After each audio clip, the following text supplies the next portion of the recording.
ఓం గురుభ్యో నమః. గం గణపతియే నమః. శ్రీ స్కాంద మహాపురాణమందు రెండవదగు వైష్ణవ ఖండమున శ్రీ వెంకటాచల మహత్యమున స్వామి పుష్కరిణి స్నానము వలన నరకముల నుండి బయటపడుట. ఋషులు పలికిరి, సర్వార్థములను తెలిసినవాడా, వేదాంగములను పఠించినవాడా, ఓ సూతుడా, స్వామి పుష్కరిణి యొక్క వైభవమును మాకు తెలియజేయము. దీనిని స్మరించుట చేతనే మానవులు ముక్తిని పొందుదురో అట్టి దానిని తెలియజేయము. సూతుడు పలికెను, స్వామి పుష్కరిణిని ప్రశంసించిన వారు, దానిలో స్నానం చేసిన వారు, దాని గురించి చెప్పినవారు 28 విధములైన నరకముల నుండి బయటపడుదురు. ఆ నరకములు ఏవనగా తామిశ్రము, అందాత మిశ్రము, మహారౌరవము, రౌరవము, కుంభీపాకము, కాలసూత్రము, అసిపత్ర వనము, కృమీపక్షము, అంధకూపము, సందంశము, శాల్మిలి, లాలాభక్షము, అవీచి, సారమేయాధమున, వజ్రకణకము, క్షారకర్ధమపాతము, రక్షోగణశాసనము, శూలప్రోత నిరోధనము, తిరోధానము, శుచీముఖము, పూయశోణిత భక్షము, విషాగ్ని, పరిపీడనము అను ఈ 28 నరకములు 28 నరకములకు గాను 22 మాత్రమే ఇచ్చట చెప్పబడినవి. స్వామి పుష్కరిణి యందు స్నానము చేసినందువల్ల మానవుడు ఈ నరకములను చేరడు. ఇతరులకు చెందిన ధనమును, పుత్రులను, భార్యను అపహరించిన వానిని యమదూతలు కాలపాశముతో బంధించుతురు. అనేక సంవత్సరములు ఘోరమైన తామిశ్రము అను నరకమునందు పడవేయుదురు. స్వామి తీర్థమునందు స్నానము చేసినచో పడవేయరు. తల్లిని, తండ్రిని, బ్రాహ్మణులను బాధించు పురుషాదములను 10,000 యోజనముల విస్తృతి కలిగి, క్రింద అగ్ని పైన సూర్యుని వేడి కలిగిన రాగి పాత్ర యందు తిండి పెట్టక పడవేయుదురు. స్వామి పుష్కరిణి యందు స్నానము చేసినచో పడవేయరు. వేద మార్గమున లక్ష్య పెట్టక చెడు మార్గముల యందు తిరుగు మానవుని యమకింకరులు అసిపత్ర వనమునందు పడవేయుదురు. కానీ స్వామి తీర్థమున స్నానము చేసిన వారిని విడిచిపెట్టుదురు. పంక్తి భేదము లేకుండా వండిన పప్పు మొదలైన వానిని తిన్న మానవుని యమభటులు కృమీభక్షమును నరకమునందు పడవేయుదురు. అతడు 100 కొద్ది పురుగులచే తినబడుచు, తాను కూడా 100లాది పురుగులను తినుచుండును. అతడు కూడా పురుగువలే మారి పాపము తీరునంత వరకు ఉండును. స్వామి తీర్థమునందు స్నానము చేసిన ఆ నరకమునందు పడవేయరు. బ్రాహ్మణుల వద్ద నుండి ధనమును స్నేహం చే గాని, బలముచే గాని, ఇతరుల విత్తమును రాజు గాని, అతడికి చెందినవారు కాని అపహరించినచో ఇనుముతో చేసిన అగ్ని కుండముల యందు పడవేసి పట్టుకారులతో పట్టి ఉంచుదురు. స్వామి పుష్కరిణి యందు స్నానము చేసిన వారికి ఈ ప్రమాదము లేదు. పొందరాని స్త్రీని పొందిన పురుషాధముని, పొందరాని పురుషుని పొందిన నీచ స్త్రీని వారు పొంది స్త్రీ పురుషుల విగ్రహములను ఇనుముతో తయారు చేసి సూర్యచంద్రులు ఉన్నంత వరకు కాలుచున్న ఆ విగ్రహములను కౌగిలించుకొని ఉండునట్లు సూచి అను నరకమునందు యమభటులు శిక్ష విధింతురు. స్వామి తీర్థమున స్నానము చేసిన వారికి ఈ శిక్ష విధింపరు. వివిధములైన ఉపాయముల చేత, ఉపద్రవముల చేత అన్ని జంతువులను బాధించు వారిని శాల్మిలి అను ఘోర నరకమునందు పడవేయుదురు. స్వామి తీర్థమున స్నానము చేసిన వారిని పడవేయరు. రాజు కానీ, రాజు యొక్క భృత్యులు కానీ పాషాండుని అనుసరించినప్పుడు, ధర్మసేతువులను కూలగొట్టినప్పుడు వైతరిణి యందు పడవేయబడుదురు. స్వామి తీర్థమున స్నానము చేసిన ఆ శిక్ష విధింపబడదు. గొడ్రాలితో సంగమించినవాడు, శౌచములు మొదలైన ఆచారములను విడిచినవాడు, సిగ్గును వదిలినవాడు, వేదములు వదిలిపెట్టినవాడు, పశువు వలె ప్రవర్తించువాడు అయిన పురుషుని చీము, మలము, మూత్రము, రక్తము, శ్లేష్మము, పిత్తము మొదలైన వాటితో నిండిన బీభత్సకరమైన నరకమునందు పడవేయుదురు. స్వామి పుష్కరిణి యందు స్నానము చేసిన పడవేయరు. ఎవరైతే వేటయందు కుక్కల చేత బాణముల చేత జంతువులను బాధించునో అట్టి వానిని యమకింకరులు బాణములతో కొట్టి బాధించుతుందురు. వారిని ప్రాణరోధమను నరకమునందు పడవేయుదురు. కానీ స్వామి పుష్కరిణి యందు స్నానము చేసిన పడవేయరు. విధిపూర్వకముగా కాక కపటముతో యజ్ఞముల యందు పశువులను వధించిన వాడిని వైశాసము అను నరకమునందు పడవేయుదురు. ఆ నరకమునందు యమభటులు అతడిని ముక్కలుగా చేయుదురు. స్వామి పుష్కరిణిలో స్నానము చేసిన వారికి ఈ బాధ లేదు. తన వర్ణమునకే చెందిన భార్యచే రేతస్సు త్రాగించినవాడు నరకమునందు రేతః కుండమునందు పడి రేతస్సును త్రాగవలసి ఉండును. కానీ స్వామి పుష్కరిణి యందు స్నానము చేసిన వారికి ఈ గతి పట్టదు. రాక్షసుల మార్గమును ఆశ్రయించి విషము పెట్టిన వానికి, గ్రామమును దహించిన వానికి, వ్యాపారస్తుల ధనమును అపహరించిన వారికి వజ్రదంష్ట్ర అను నరకము తప్పదు. స్వామి తీర్థమున స్నానం చేసిన ఈ నరకము తప్పును. ఇతరములైన ఏ నరకములు ఉన్నవో వాటినన్నిటిలో పడకుండా స్వామి తీర్థమున స్నానము చేయుట వలన రక్షింపబడుదురు. స్వామి పుష్కరిణి యందు ఒక్కసారి స్నానము చేసినంతని అశ్వమేధయాగము చేసిన ఫలము కలుగును, ఆత్మజ్ఞానము కలుగును, 4 విధములైన ముక్తి లభించును. పాపము చేయు బుద్ధి కలుగదు, దుఃఖము కూడా కలుగదు.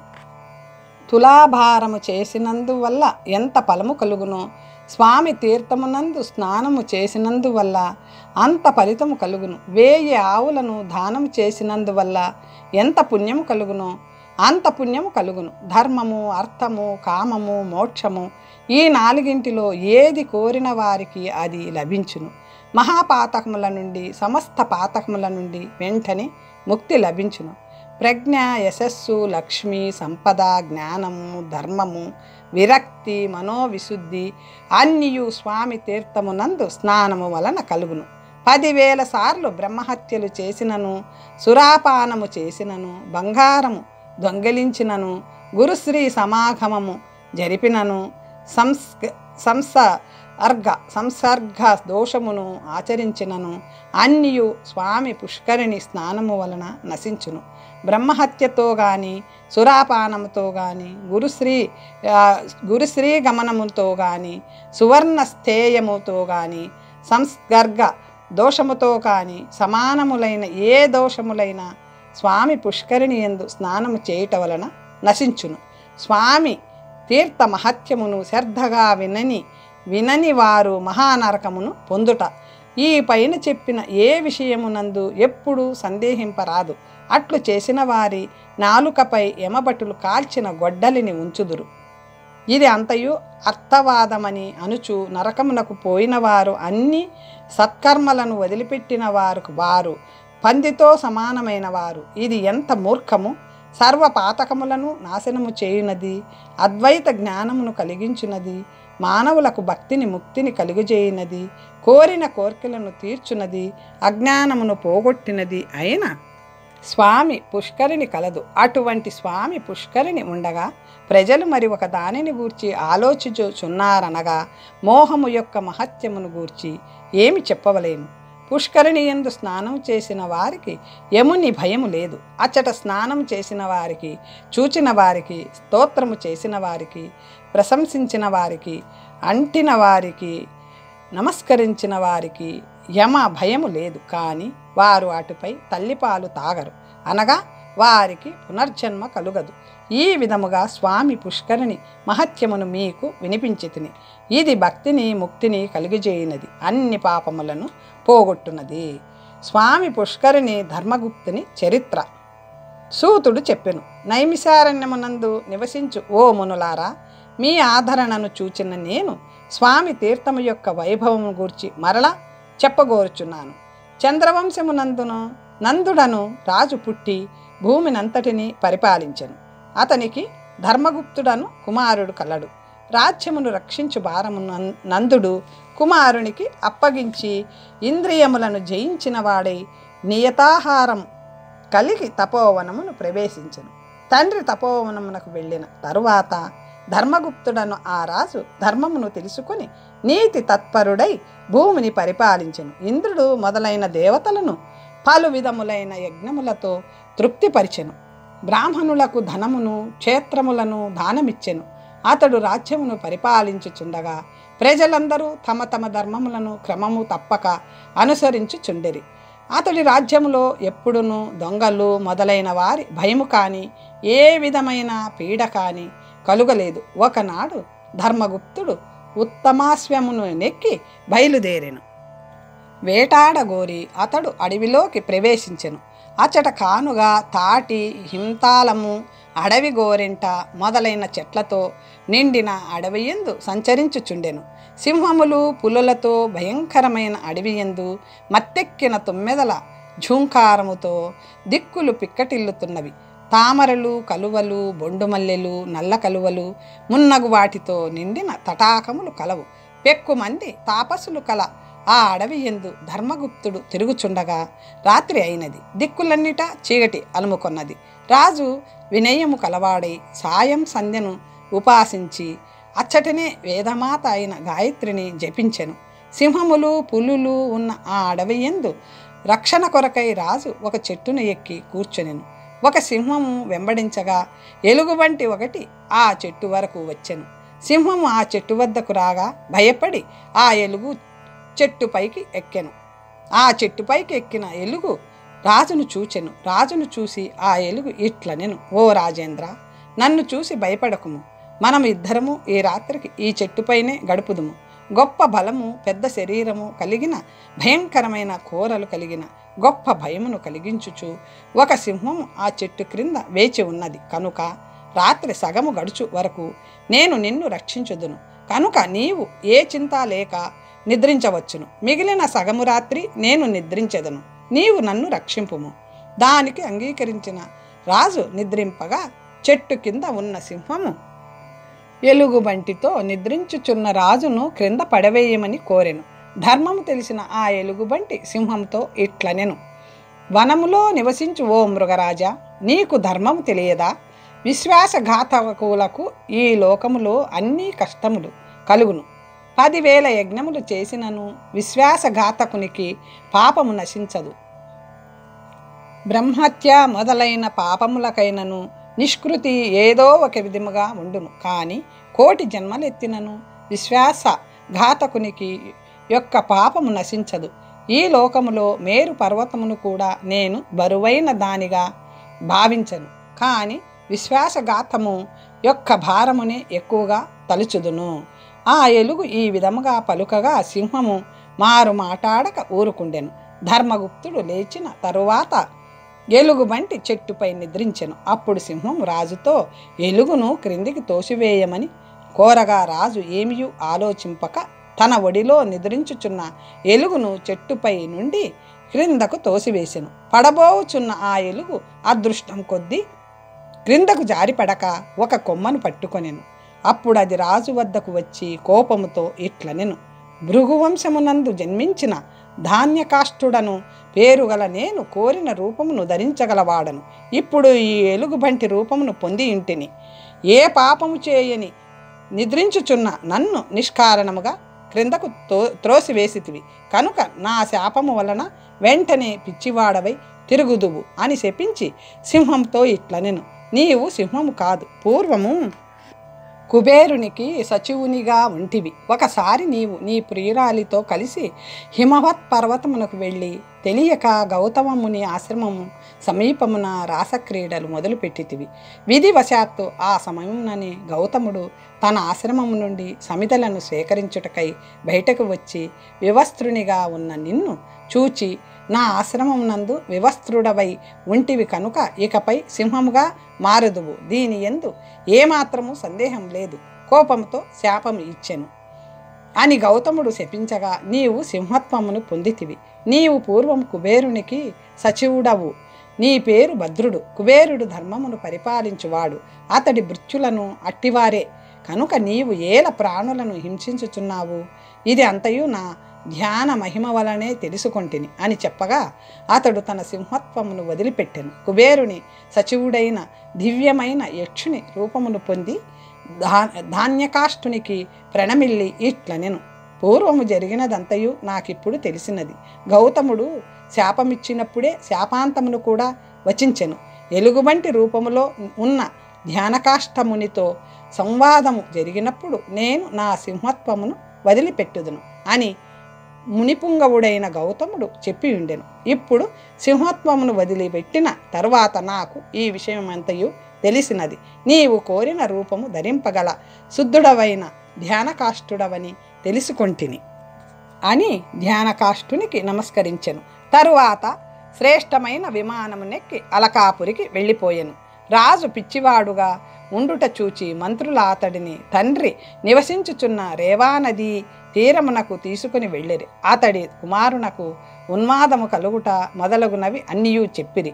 తన కుమారుని వృత్తాంతమును తెలుసుకున్న ఆ నందమహారాజు జైమిని చెప్పగా, ఈ విధముగా స్వామి తీర్థమునందు స్నానము చేయుట వలన ధర్మగుప్తునికి ఉన్మాదము తొలగిపోవుట విని వెంటనే తన కుమారుని జైమిని ముని వద్దకు తీసుకొని పోయి జరిగినదంతయు చెప్పెను. ఓ మహాముని, నీవు సాక్షాత్ భగవంతుడవు. నా పుత్రుని ఉన్మాదమును పోగొట్టు ఉపాయమును వెంటనే చెప్పగలవు అని జైమిని మునిని ప్రార్థించెను. ఈ విధముగా మునిని నందుడు అడుగగా మునిపుంగవుడైన జైమిని చాలాసేపు ధ్యానించి తరువాత రాజుతో ఇట్లనెను: ధ్యానకాష్టుని శాపము చేత నీ కుమారుడు ఉన్మాది అయ్యెను. ఆ శాపము నుండి బయటపడు ఉపాయమును నేను చెప్పెదను. సువర్ణముఖీ నదీ తీరమునందు వెంకటాచలమను పర్వతము కలదు. అచ్చట అన్ని పాపములను హరించునది, వివిధములైన ధాతువుల చేత నిర్మితమైనది అయిన మహత్తరమైన స్వామి పుష్కరిణి కలదు. పవిత్రమైన తీర్థములన్నిటిలో అతి పవిత్రమైనది, మంగళకరమైన వాటిలో మంగళకరమైనది, వేదముల యందు ప్రసిద్ధి నొందినది, గొప్ప పుణ్యమును కలిగించున్నది, బ్రహ్మహత్యాది పాపముల నుండి విముక్తి కలిగించున్నది. నీవు నీ కుమారుని అచ్చటకు తీసుకొని వెళ్ళి స్నానము చేయింపు, వెంటనే ఉన్మాదము నశించును, ఇందు సందేహము లేదు అని చెప్పగా నందుడు జైమినికి నమస్కరించెను. నందుడు తన పుత్రుని తీసుకొని స్వామి పుష్కరిణికి వెళ్ళి నియమపూర్వకముగా స్నానము చేయించెను. స్వామి పుష్కరిణి సుమతి వృత్తాంతము. సూతుడు చెప్పెను: నైమిషారణ్యమునందు నివసించు ఓ తపోధనులారా, స్వామి తీర్థము యొక్క మహత్యమును మరింత చెప్పెదను వినుడు. పూర్వము సుమతి అను బ్రాహ్మణుడు బోయశ్రీ సంగమము వలన ఏ విధముగా మద్యమును సేవించినది, స్వామి పుష్కరిణి యందు స్నానము చేసి విముక్తి పొందినది చెప్పెదను. ఋషులు ఇట్లు పలికిరి: ఈ సుమతి ఎవరి పుత్రుడు? ఎట్లు మద్యమును సేవించెను? బోయశ్రీ యందు ఎందుకు ఆసక్తిని పొందెను? ఓ పౌరాణికోత్తమ, చెప్పుము. ఈ కథ అంతయు విస్తారముగా ఇప్పుడు చెప్పుము అనిన సూతుడు చెప్పెను. మహారాష్ట్ర దేశమునందు వేదాంగములయందు పండితుడైన యజ్ఞదేవుడను ఆస్తికుడైన బ్రాహ్మణుడు కలడు. అతడు మిక్కిలి దయగలవాడి అయి అతిథులను సేవించుచు శివుని విష్ణువుని అర్చించుచుండెను. అతడికి సుమతి అను కుమారుడు కలడు. ఆ సుమతి తండ్రిని పతివ్రత అయిన భార్యను వదిలిపెట్టి విటుల గోష్ఠియందు మనసు కలవాడై ఉత్కల దేశమునకు వెళ్ళెను. అచ్చట యుకులకు మోహము కలిగించున్నది, వారి ధనమును ప్రలోభపరిచి లోబరుచుకొనున్నది అయిన ఒక బోయశ్రీ ఉండెను. బ్రాహ్మణాధముడైన సుమతి ఆమె ఇంటికి చేరెను. ధనము లేనివాడైనను బ్రాహ్మణుడవుట చేత ఆమె ఇతడిని చేరదీసెను. ఆమెతో కలిసి జీవించుట మొదలుపెట్టిన సుమతి పలు ద్రవ్యములను అచ్చట దొంగలించి తెచ్చుచుండెను. వాటిని తెచ్చి ఆమెకిచ్చి ఆమెతో సంభోగించుచు కలిసి భుజించుచు ఒకే పాత్ర యందు సురను సేవించుచుండెను. ఈ విధముగా చాలా కాలం ఆమెతో కలిసి జీవించుచు ఇంద్రియ భోగములకు లోబడి తల్లిదండ్రులను భార్యను కూడా మరిచెను.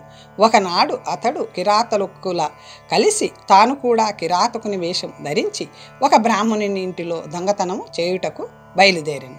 కత్తిని చేతబట్టి తొందరపాటు కలిగి ఆ ఇంటిలో ప్రవేశించి తన కత్తితో ఆ ఇంటి యజమానిని చంపెను. అచ్చట చాలా ధనమును దొంగలించి బోయశ్రీ ఇంటికి వచ్చెను. బ్రహ్మహత్య కూడా భయంకరమైన రూపమును ధరించి అతని వెంటపడెను. నల్లని వస్త్రములు ధరించి ఎర్రని తల వెంట్రుకలు కలిగి భీకరముగా నవ్వుచు ఆకాశమును వణికించుచు అది వచ్చుచుండెను. సుమతి ఎచ్చటకు వెళ్ళినా అది అచ్చటకు వచ్చుచుండెను. కానీ దాని నుండి తప్పించుకొనుటకు సుమతి అనేక గ్రామములు తిరుగుచుండెను. దురాత్ముడైన ఆ సుమతి కొంతకాలమునకు తన గ్రామమునకు చేరుకొనెను.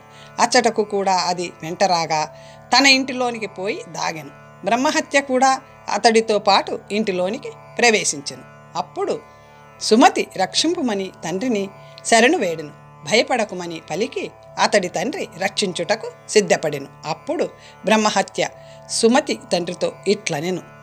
బ్రహ్మహత్య పలికెను. ద్విజులతో ఉత్తముడైన ఓ యజ్ఞదేవ, నీవు ఇతడిని విడిచిపెట్టుము. ఎందుకనగా ఇతడు మద్యమును సేవించినవాడు, దొంగతనము చేసినవాడు, బ్రాహ్మణుని హత్య చేసినవాడు, గొప్ప పాపములను చేసినవాడు, తల్లికి తండ్రికి ద్రోహం చేసినవాడు, భార్యను వదిలిపెట్టినవాడు, బోయశ్రీ సంగమం వలన దోషమును పొందినవాడు. కనుక ఈ దురాత్ముని వదిలిపెట్టుము. మహాపాతకములు చేసిన నీ కుమారుని వదిలిపెట్టనిచో ఓ బ్రాహ్మణుడా, నీ భార్యను, ఇతడి భార్యను, నిన్ను, నీ కుమారుని అందరినీ తినివేయుదును. కనుక ఇతడిని వదిలిపెట్టుము. ఇతడిని వదిలిపెట్టినచో నిన్ను వదిలి పెట్టెదను. ఒక్కని కొరకు కులమునంతటిని నాశనం చేసుకొనుట తగదు అని పలుకగా యజ్ఞదేవుడు ఇట్లు పలికెను. పుత్రునిపై స్నేహము నన్ను బాధించుచున్నది అని పలికెను. అది విని బ్రహ్మహత్య, ఇతడు పాపకర్మలు చేసి పతితుడయ్యను, వర్ణాశ్రమముల నుండి బహిష్కరింపబడెను. ఇతడిపై నీవు అనురాగమును పెంచుకొనగలదు కలదు. ఇతడిని చూచుట కూడా పాపము కలిగించును అని పలికి బ్రహ్మహత్య యజ్ఞదేవుడిని చూచుచుండగానే సుమతి అను పేరు గల అతడిని అరచేతితో మోదెను. ఆ సుమతి తండ్రి కాపాడుమని ఏడవసాగెను. సుమతికి దుర్వాసుడు బ్రహ్మహత్య నుండి బయటపడు ఉపాయమును చెప్పుట. అది చూచి అతడి తండ్రి, తల్లి, భార్య అందరూ ఏడ్వసాగిరి. అదే సమయంలో శంకరుని అంశగల దుర్వాసుడు అచ్చటకు వచ్చెను. అదృష్టం కొలది అచ్చటకు వచ్చిన మునిసత్తముని పైన ధర్మపరుడైన శంకరుని అవతారమైన దుర్వాసుని చూచి యజ్ఞదేవుడు అతనిని స్తుతించి నమస్కరించి పుత్రుని రక్షింపుమని శరణు కోరెను. ఓ దుర్వాస మహర్షి, నీవు గొప్ప యోగివి, సాక్షాత్ శివుని అంశ కలవాడవు. పుణ్యము చేయని వారికి నీవెప్పుడునూ కనబడవు. నా కుమారుడు బ్రహ్మహత్య చేసెను, సురను సేవించెను. ఇతడిని సంహరించుటకు బ్రహ్మహత్య వెంటాడుచుండెను. నా కుమారుడు ఈ పాపము నుండి బయటపడినట్లు, ఘోరమైన ఈ బ్రహ్మహత్య తొలగిపోవునట్లు ఒక ఉపాయమును చెప్పుము. నా కుమారునిపై దయచూపుము. ఇతడు నా ఒక్కగానొక్క కుమారుడు. ఇతడు మరణించినచో నా వంశము సమూలముగా నాశనమగును. తరువాత పితృదేవతలకు పిండము పెట్టుట వారు ఎవ్వరునూ ఉండరు. కనుక మాపై కరుణ చూపుము అని పలుకగా దుర్వాసుడు చాలాసేపు ధ్యానించి యజ్ఞదేవునితో, ఓ యజ్ఞదేవ, నీ కుమారుడు చేసిన పాపము అతి క్రూరమైనది. దీనికి 10,000 ప్రాయశ్చిత్తములు ఆచరించినను శాంతి కలుగదు. అయినప్పటికీ నీ కుమారుని పాపమును శాంతింపచేయుటకు ప్రాయశ్చిత్తమును చెప్పెదను, శ్రద్ధగా వినుము. మహాపుణ్యప్రదమగు వెంకటాద్రి ఎందు అన్ని పాతకములను నాశనమును చేయునది మంగళప్రదమైనది అగు స్వామి పుష్కరిణి కలదు. నీ కుమారుడు ఆ స్వామి పుష్కరిణి యందు స్నానము చేసినచో వెంటనే ఆ పాపము నుండి ముక్తిని పొందగలడు అని చెప్పగా ఆ యజ్ఞదేవుడు కుమారుని తోడ్కొని స్వామి పుష్కరిణికి వెళ్ళి బ్రహ్మహత్యచే బాధింపబడుచున్న కుమారునికి అచ్చట స్నానం చేయించెను. అప్పుడు ఆకాశవాణి మధుర స్వరముతో యజ్ఞదేవునితో, ఓ మహానుభావ, నీ కుమారుడు తనని పాపము నుండి విముక్తిని పొందినాడు. దీని ఎందు సందేహము లేదు. ఇటువంటి ప్రభావం కలిగినది ఆ స్వామి పుష్కరిణి పాపములు అనే వృక్షములకు గొడ్డలి వంటిది అని పలికెను. ఓ బ్రాహ్మణులారా, ఈ విధముగా మీకు పురాతనమైన ఈ ఇతిహాసమును చెప్పి తిని, ఇది విన్నవారికి చదివిన వారికి కూడా వాజపేయ యాగం చేసిన ఫలితము కలుగును. రామకృష్ణ తీర్థ మహిమ. సూతుడు చెప్పెను. సర్వపాపములను నాశనము చేయు వెంకటాద్రి యందు కృష్ణతీర్థము యొక్క మహత్యమును చెప్పెదను. ఏకాగ్ర చిత్తులై వినుడు. ఈ తీర్థమునందు స్నానము చేసినంతనే కృతజ్ఞుడు కూడా విముక్తి పొందును. తల్లి తండ్రులను, గురువులను, పెద్దలను మోహము చేత పీడింపబడి అవమానింతురో, దురాత్ములై సిగ్గులేక చేసిన మేలు మరుచుదురో వారందరూ కృష్ణతీర్థమునందు స్నానం చేసినంతని ముక్తిని పొందుదురు. వెంకటాద్రి యందు పూర్వము కృష్ణుడను ముని నివసించుచుండెను. అతడు ఎల్లప్పుడూ శ్రద్ధతో విష్ణువును భజించుచుండెను. అతడు ఉత్తమమైన ఈ తీర్థమును ఏర్పరచెను. దాని యందు ఒక్కసారి స్నానం చేసినంతనే మనుష్యుడు కృతజ్ఞుడైనప్పటికీ తన పాపము నుండి విముక్తుడగుచున్నాడు. పాపమును నాశనము చేయునది పురాతనమైనది అయిన ఇతిహాసమును చెప్పెదను. దీనిని విన్నంతనే మానవుడు ముక్తిని పొందును. పూర్వము బ్రాహ్మణోత్తముడైన రామకృష్ణుడను మహాముని ఉండెను. అతడు సత్యవంతుడు, శీలవంతుడు, చక్కగా మాట్లాడగలవాడు, సకల ప్రాణులపై దయచూపువాడు, శత్రువుల యందు మిత్రుల యందు సమముగా ఉండువాడు, ఓర్పు కలవాడు, తపస్సు చేయువాడు, ఇంద్రియములను జయించినవాడు, పరబ్రహ్మయందు నిష్ట కలవాడు, బ్రహ్మ యొక్క తత్వమును తెలిసినవాడు. ఈ విధమైన ప్రభావము కల ఆ ముని దారుణమైన తపస్సును ప్రారంభించెను. అవయవములన్నీ కదలకుండా చేసి భూమిపై నిలిచెను. అతడు తన స్థానము నుండి పరమాణువు అంతయు కదలక అనేక వందల సంవత్సరములు తపస్సు చేసెను. క్రమముగా అతడి శరీరంపై పుట్ట ఏర్పడెను. అయినప్పటికీ ఆ రామకృష్ణుడును మహాముని దానిని పట్టించుకొనక తపస్సు కొనసాగించెను. అతడు ఆ విధముగా తపస్సు చేయుచుండగా ఇంద్రుడు మేఘముల గుంపులను రప్పించి వేగముగా వర్షం కురిపించెను. ఈ విధముగా 7 దినములు వర్షం కురిసెను. ధారాపాతముగా వర్షము కురిసినప్పటి నుంచి ఆ మహాముని మూసిన కన్నులు తెరవలేదు. గొప్ప ఉరుములతో చెవులు చిల్లులు పడినట్లు చేసి అతడు ఉన్న పుట్టపైన గొప్ప పిడుగును కురిపించెను.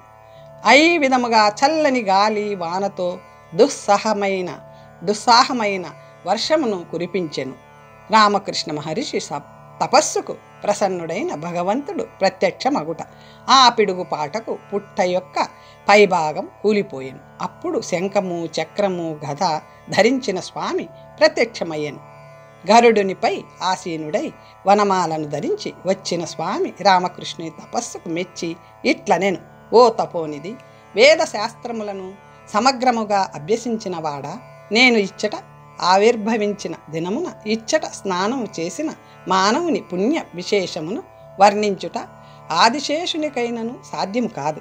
మకరమునందు రవి ఉండగా పౌర్ణమి తిథి యందు పుష్యమి నక్షత్రంలో చంద్రుడు కూడియున్నప్పుడు ఈ కృష్ణతీర్థమునందు స్నానము చేయవలెను. అట్లు చేసిన అన్ని పాపములు నుండి విముక్తిని పొందును, అన్ని కోరికలను తీర్చును. నేను ఇచ్చట ఆవిర్భవించిన దినమున ఇచ్చట స్నానము చేయుటకు, తమ పాపములు పోగొట్టుకొనుటకు దేవతలు, మానవులు, అష్టదిక్పాలురు, కోటి సూర్యులతో సమానమైన కాంతి కలిగిన ఎందరో మహాత్ములు ఈ కృష్ణతీర్థమునందు స్నానం చేసి పవిత్రులగుదురు. నీ పేరుతో ఈ తీర్థము లోకమునందు పేరు పొందగలదు అని పలికి స్వామి అచ్చటని అంతర్ధానమయ్యను. ఈ విధమైన ప్రభావం కలది ఈ తీర్థం. మహాపాపములను సైతము పోగొట్టున్నది. మానవులకు బుద్ధి శుద్ధిని, అన్ని విధములైన ఐశ్వర్యములను కలుగజేయునది. ఈ విధముగా మీకు కృష్ణతీర్థము యొక్క మహత్యమును తెలియజేసి తిని దీనిని విన్నవారికి చదివిన వారికి విష్ణులోక ప్రాప్తి కలుగును. సూతుడు ఇట్లు పలికెను: మహాపుణ్యప్రదమకు వెంకటాద్రి యందు ముఖ్యముగా దప్పిగుగొన్న వారికి నీటిని ఇవ్వని వారు పశుపక్షాదులుగా జన్మింతురు కనుక వెంకటాద్రి యందు శక్తిని అనుసరించి జలదానం చేయవలేను. ఎల్లరకు నీరు అత్యంత ఆవశ్యకమైనది. దీనికి ఉదాహరణముగా ఒక పురాతనమైన కథను వినిపించెదను. బ్రాహ్మణునికి బల్లికి జరిగిన పరమాద్భుతమైన సంవాదమును వినుడు. అతడు చేయని దానము లేదు, కానీ సులభముగా దొరుకునని ఒక్క జలదానము మాత్రము చేయలేదు. బ్రహ్మపుత్రుడు మహాత్ముడు అగు వశిష్ఠుడు దానిని గూర్చి చెప్పెను. అయినప్పటికీ వెలలేనిది అన్ని చోట్ల సులభముగా దొరుకునది అగు నీటిని దానమిచ్చినందువలన పుణ్యం ఏమి కలుగును అను చెడు ఆలోచన కలవాడై హేతువాదముతో ఆ రాజు నీరు దానముగా ఇవ్వలేదు. దొరకని వస్తువును దానమిచ్చినచో పుణ్యము కలుగును అని యుక్తియుక్తముగా వాదించెను. అతడు వికలాంగులైన బ్రాహ్మణులను, పేదవారికి, పనిలేని వారికి ఆదరించి సంభావించెను. వేదము చదివిన వారిని, బ్రహ్మజ్ఞానము పొందిన వారిని, వేదాంతులను అర్చింపలేదు. పేరు పొందిన వారిని అన్ని లోకముల యందు అందరూ పూజింతురు. అనాథలను, విద్యలేని వారిని, వికలాంగులను, కుటుంబము గల పేదవారిని ఎవరు చూచుదురు అని వాదించి వారిపై నేను కరుణ చూపెదను అని తాను సంపాదించినదంతయు అపాత్రులకు దానమిచ్చెను. అటువంటి గొప్ప తప్పు చేయడం వలన అతడు 3 జన్మల యందు చాతక పక్షిగా జన్మించెను. తరువాత మిథిలాధిపతి అయిన శృతకీర్తి ఇంటి యందు బల్లిగా జన్మించెను. ఇంటి ద్వారమునకు ఉన్న గవనుపై ఉండి పురుగులను పట్టి తింటూ 88 సంవత్సరములు గడిపెను. శృతదేవుని పాదోదకమును సేవించుట వలన హేమాంగునికి జాతి గుర్తుకు వచ్చుట. ఒకనాడు విదేహాధిపతి అయిన శృతకీర్తి ఇంటికి శృతదేవుడను ఋషి మిక్కిలి అలసినవాడై మధ్యాహ్న సమయమున ఏతించెను.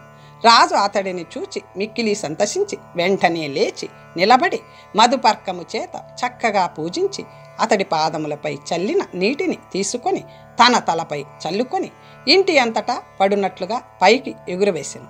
విధివశాత్తు ఆ నీటి తుంపరులు బల్లిపై కూడా పడెను. వెంటనే ఆ బల్లికి పూర్వస్మృతి కలిగెను. తాను చేసిన పొందిన కర్మ ఫలితం గుర్తుకు రాగా శృతదేవునితో రక్షింపుము రక్షింపుము అని వేడెను. ఆ బ్రాహ్మణుడు బల్లి మాట్లాడుతూ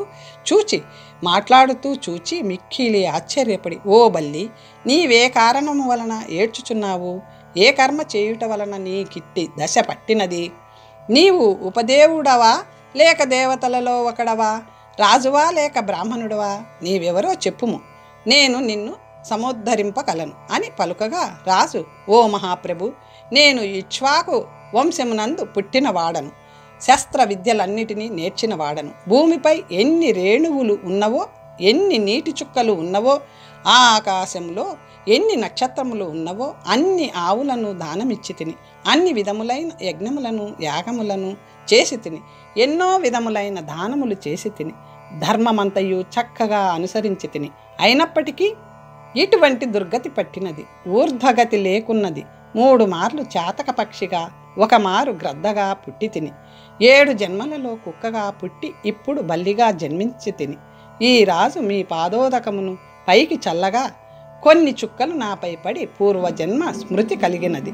ఇటువంటి బల్లి జన్మలు మరి 28 విధిచే నిర్ణయింపబడినట్లు తెలియచున్నది. ఈ జన్మల చేత నాకు మిక్కిలి భయము కలుగుచున్నది. కానీ దీనికి కారణము నాకు తెలియదు. అది నాకు విస్తారముగా తెలపవలసినది అని అడుగగా ఆ బ్రాహ్మణుడు విజ్ఞాన చక్షువుచే కారణమును తెలుసుకొనెను. శృతదేవుడు ఇచ్చిన పుణ్యము వలన హేమాంగునికి బల్లి రూపము నుండి విముక్తి. ఓ రాజా, వినుము, నీ ఈ దుర్గతికి కారణము చెప్పెదను. నీవు వెంకటాద్రి యందు జలదానము చేయలేదు. ఆ జలము సులభమని, మూల్యము లేనిదని తలచి మండు వేసవిలో దప్పిచే బాధపడు బ్రాహ్మణులకు నీటిని ఇవ్వవైతివి. ఆ విధముగా పాత్రులైన వారికి జలదానము కావింపక అపాత్రులయందు ఎన్నో దానములు చేసితివి. మండుచున్న అగ్నియందు వ్రేల్చవలెను, కానీ బూడిద ఎందు కాదు కదా. తులసిని వదిలిపెట్టి దేవదారు ఆకులచే పూజ చేయరు కదా. అనాథలకు, వికలాంగులకు సహాయము చేయుట వలన ప్రయోజనము లేదు. వారిపై దయ చూపవచ్చును, కానీ తపోనిష్ఠులు, జ్ఞాననిష్ఠులు, వేదశాస్త్ర పారంగతులు, సాక్షాత్ విష్ణు స్వరూపులు కనుక వారిని తప్పక పూజింపవలేను. ఇతరులను కాదు, వారి యందును బ్రహ్మజ్ఞానము కలవారు విష్ణువునకు ఎల్లప్పుడూ ఇష్టులు.